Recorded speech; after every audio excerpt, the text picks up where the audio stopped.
My skin is actually looking better. Like, I know you can't tell, like it looks like trash on camera. Okay. I'm gonna do my intro while I'm doing my brows because I usually always start with my brows, but like I've just apparently completely forgotten how to film a video. So hello guys.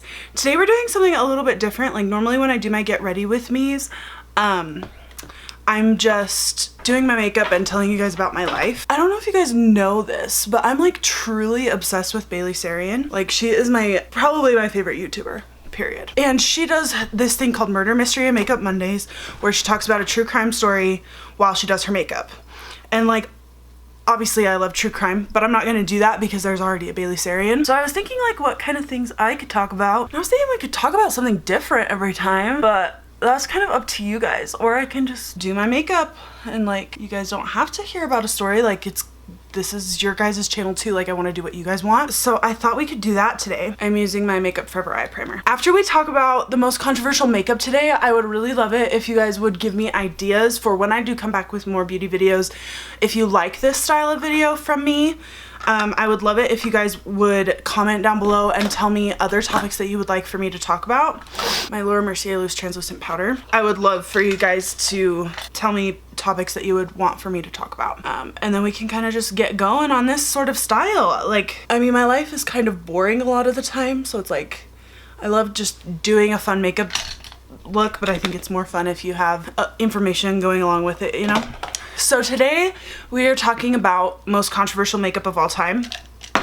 Now I have written down here whole brands, specific products from brands that have come out, and the best place to find if something has been controversial is the comment section of Trend Mood. So she's an Instagram account and she will just tell you all of the new things that are coming out. And to be completely honest with you, pretty much every product that comes out nowadays is controversial. It just is. I have some older ones. I worked at Sephora for 2 years, so I was like in the thick of when things were controversial, you know, and we would have our educator come out and she would tell us like the goods, the bads, mostly the goods because they don't like to focus on the negative at Sephora. I'm not going to talk about every single product that I'm using because I just need to talk and not worry about the products, but all the products that I use will be listed down below. The first one that I have written down is the Anastasia Subculture palette. Now, this palette was hugely controversial. This was a palette where people said that the product was super powdery, that people would use the palette once and hit pan. I want to talk about how it's complete bull crap that this palette sucked.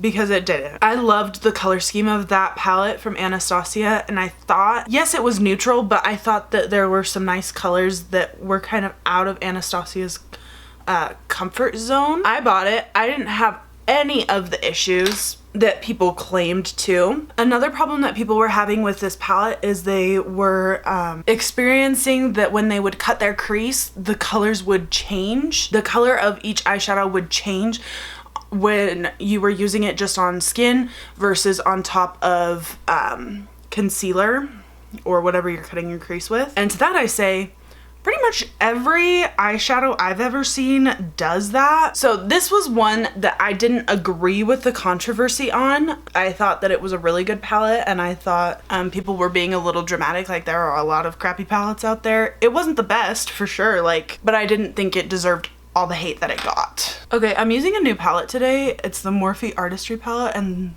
the black is like not blending super great for me, so that's awesome. I'm hoping that eyeliner is just gonna cover up whatever kind of hot mess this is, like what even is happening. Next brand that I wanted to talk about is Kat Von D. So Kat Von D is, I would venture to say, probably one of the most controversial makeup brands. Kat Von D came out and said that she was an anti-vaxxer, meaning that she was not going to vaccinate her children when the time came. I'm not gonna like tell you to think one way or the other, but I do want to let you know that there is a lot of things, a lot of the time people will bring up a very specific study that was done that proved that vaccines can cause autism. The man who did that study came out afterwards and admitted that it was completely falsified. So if you hear somebody bring up that study was inaccurate. And the person who did the study came out and said, no, that was not real.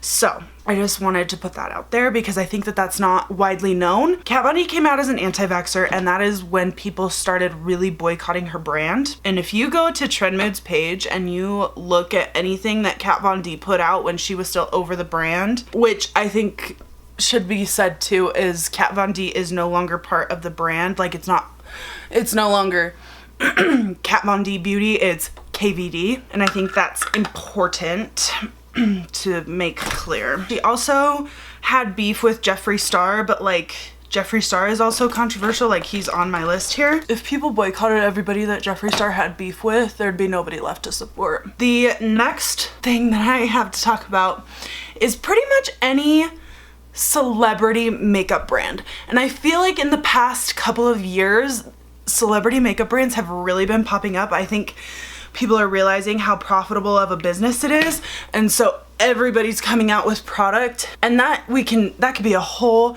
nother video, is the oversaturation of product in the beauty industry right now. Like the sheer number of new products that come out all the time are just sickening. And then on top of it, these celebrities are like, oh yeah, I have fans, I can make a profit off of makeup too. So I have written down Kesha, Lady Gaga, Kylie Jenner. I think Kylie Jenner's makeup brand overall, I think when she dipped into skincare is when people started kind of having stronger opinions negatively towards her brand. I personally didn't like her makeup. I don't use her makeup because the stuff that I've tried was just like all so dry and it was just not my cup of tea. So I don't personally use it. And then Kesha, hers just looked like clown makeup to me. Like even her promotional pictures, it's like, what crowd are you trying to please? Because the makeup artistry people, they look at that and it's like, is that what I'm gonna look like if I use your product? And then with Lady Gaga, I've heard nothing but really great things about her brand actually. I think it's just every time a celebrity announces that they're coming out with their own makeup brand, and it's not just these people that I've mentioned, I'm just using them as an example. It's a lot of other celebrities as well. Fenty is one of them, Rihanna, but I ain't gonna say crap about that because her brand is fantastic. I think Rihanna did it the right way by separating herself from the brand. Like to me, Rihanna's felt like she really wanted to create a great beauty brand because she truly feels passionately about the beauty world and makeup and skin. Whereas these other ones, it's like, oh, I'm just gonna slap my face and my name on product that's already in existence. That's what it felt like to me. That's something that is always super controversial, is celebrity makeup brands. Next I have Huda Beauty. Every time she comes out with something, people are like so over it, especially in the Trendmood comments, but frankly everything that is out, the Trendmood comments are like really savage. But the most recent product that I saw that Huda came out with is a mascara, and everyone was talking about her promotional pictures, and it's like, I don't want my lashes to look like that, very spidery, that kind of a look. And then also something else, like from working at Sephora, something that me and my coworkers always talked about and things that I've heard online as far as reasons that people do not like Huda, is that all of her products are very heavily fragranced, and that causes a lot of people to break out, myself included. I tried her, well, frankly, I didn't like the foundation anyways because it's very full coverage, very matte. And if you know anything, that's like the exact opposite of anything that I like as far as makeup goes. So that was not my jam. She is very controversial. The other thing that I had actually forgotten about until I was researching for this video, she has actually had some controversy surrounding her eyeshadow palette. Kind of similar to the subculture where people were saying that the pans were like raised so you don't get as much product, and also people hitting pan the first time they use it, super powdery eyeshadows, that sort of thing. I own a couple of her eyeshadow palettes. I really love them. I have not experienced those same things like other people have. But that is another reason that she has been controversial in the past. The next two brands that I'm going to talk about, I'm I'm kind of lumping them together, and a lot of people actually get these brands confused, surprisingly, but I think it's important to talk about them together. And it is Too Faced and Tarte. And Too Faced actually just announced their like fall launch, which of course they have that same eyeshadow palette, like their chocolate bar palette, their gingerbread palette, chocolate gold, like that same packaging, and it looks like the exact same palette. So people are irritated that they just like keep putting out very similar things. I think the problem right now with everything being controversial is that everybody wants something different right now, and nobody is coming out with anything different. Like everything is just something that we've seen before. And also a lot of Too Faced and Tarte's products are very gimmicky. Like I feel like Benefit used to get heat for that, like having just super gimmicky products that like were supposed to be this magical thing, but they didn't really do anything, you know, like funky packaging. Or I feel like by the time I left Sephora, we called Tarte and Too Faced Claire's makeup.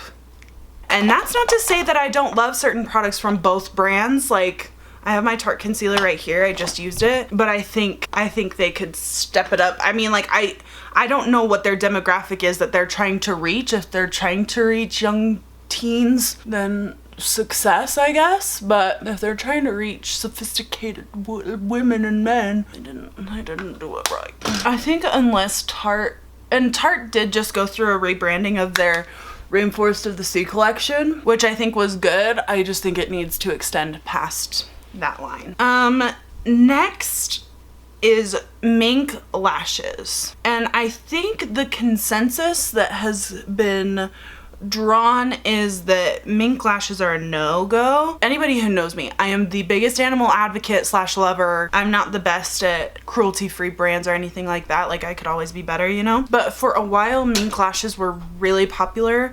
But the question with mink lashes was always, are they cruelty-free or not? Because I think what they claim is that no minks are actually killed when a mink lash is made. But I think everything now has more moved towards synthetic mink-like lashes, which I think was a good move for a lot of brands. The next brand that I wanted to chat with you guys about is Sunday Riley. And I don't know if you guys have heard the controversy with them. I think it was pretty public. Like I think most people are aware of what happened. Basically, Sunday Riley employees came out and they revealed that Sunday Riley was putting out fake reviews / basically product reviews on Sephora's website. And I don't know about you guys, but like a lot of the times I base my whether or not I'm gonna buy something off of the reviews because they're from real people, so I feel like I can trust it. When I found that out, I was just like, so stupid. So stupid. Why is it really worth your company's integrity? Is it really? The last one that I have written down, I mean, like we can talk about a million other things that have been controversial, but the Beauty Blender foundation, when it came out, their shade range was like a million shades of white, basically. The year that it came out, it's like, this is not a new concept, people, like just get with the program kind of a thing. So I've never actually tried that foundation, but I'm not sure if they've expanded their shade range since then or not. I would hope so. I would hope so. So that's all of the controversial makeup and brands that I had written down. I mean, obviously there's like a million more obvious ones, like Jeffree Star, the Shane Dawson conspiracy palette now. That's super controversial based on like what has come out in the past little bit about Shane Dawson. Part of me is kind of confused that it took this long. You know what I mean? Like, why did it take this long for that information to rise back to the surface? Sometimes I wish I was like a hair guru rather than a makeup person, because I feel like it's easy to fake makeup sometimes, but hair just like ugh. Anyways, I'm not thrilled with how this makeup came out at all. It's not exactly a hooded eye sort of look, but I would love for you guys to let me know down in the comments what you would like for me to talk about next time I do my makeup sit down style. What topic would you like me to cover? Don't forget to follow me on Instagram, and don't forget to subscribe if you have not already. I will talk to you guys very soon. I love you so much. Bye. Bye guys.